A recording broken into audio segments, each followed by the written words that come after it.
Майкл Паккарт, который уже около 4 десятилетий занимается рыбной ловлей, отличается своим традиционным подходом к добыче лангустов и омаров. Отвергая использование сетей или ловушек, он предпочитает ловить ракообразных исключительно руками. Майкл уверен, что благодаря этому методу он может отбирать крупные экземпляры. Как обычно, однажды утром судно вместе с Майклом и его командой отправилось в морское путешествие. Надев гидрокостюм и взяв с собой акваланг, Майкл погрузился в океанские глубины, где глубина достигала около 11 метров, а видимость – около 6 метров.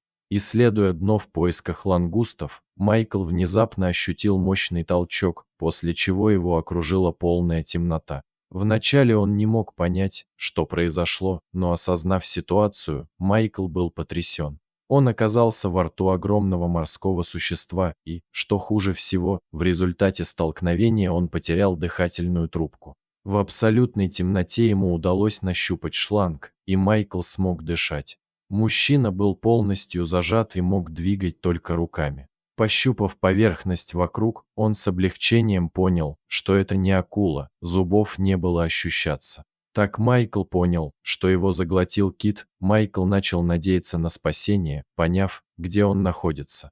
Но вскоре кит начал двигаться, и надежды мужчины на спасение поубавились. Он готовился ко встрече с судьбой, с иронией размышляя о своей необычной кончине. Тем не менее, кит осознал, что проглотил нечто несъедобное. Майкл почувствовал, как кит встряхнул головой, раскрыл пасть, и он, словно пробка, вылетел наружу. Оказавшись на поверхности воды, он едва верил в свою удачу, осознавая, что остался жив. Спустя несколько минут к месту происшествия прибыло судно с командой, которая помогла Майклу подняться на борт. Его товарищи по работе радостно хлопали его по спине, удивляясь его возвращению, ведь уже почти потеряли надежду увидеть его снова. Ситуация была опасной не из-за того, что кит способен проглотить человека, ведь у этих морских гигантов слишком узкая глотка для этого. Опасность заключалась в возможности того, что кит выпустит дайвера на слишком большой глубине, что могло бы привести к его гибели. Внутри животного Майкл провел всего 40 секунд, которые казались ему бесконечностью. После инцидента Майкла немедленно отвезли в медицинское учреждение. Весь персонал больницы собрался вокруг необычного пациента. Одна из медсестер даже попросила его подсказать счастливые номера для лотереи. Мужчина делился своими историями, хотя и оставался в больнице лишь несколько часов, так как серьезных повреждений у него не обнаружили, кроме вывиха колена и многочисленных синяков.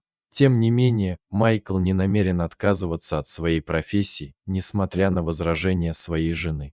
Ведь Майклу действительно часто везет или не везет, в зависимости от взгляда на ситуацию. В 2001 году он выжил после авиакатастрофы в джунглях Коста-Рики, где его нашли в последний момент. В 2000 году на него напала белая акула, и он потерял сознание под водой. Несколько раз Майкл заблудился в океане, отправившись на рыбалку на своей маленькой лодке, но его каждый раз спасали.